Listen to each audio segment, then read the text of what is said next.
You ask Tiger to solve. This deals with linear equations with one unknown.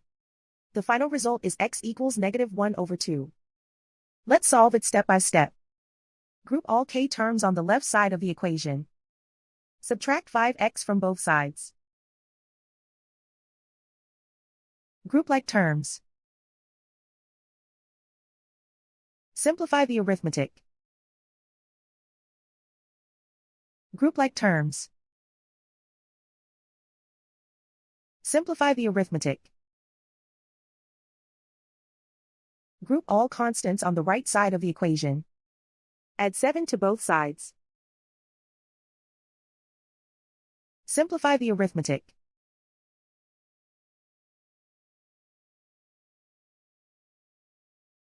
Isolate the k. Divide both sides by -4. Cancel out the negatives. Simplify the fraction. Move the negative sign from the denominator to the numerator.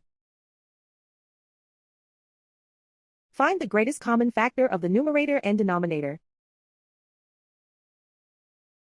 Factor out and cancel the greatest common factor. And so the final result is x equals -1/2.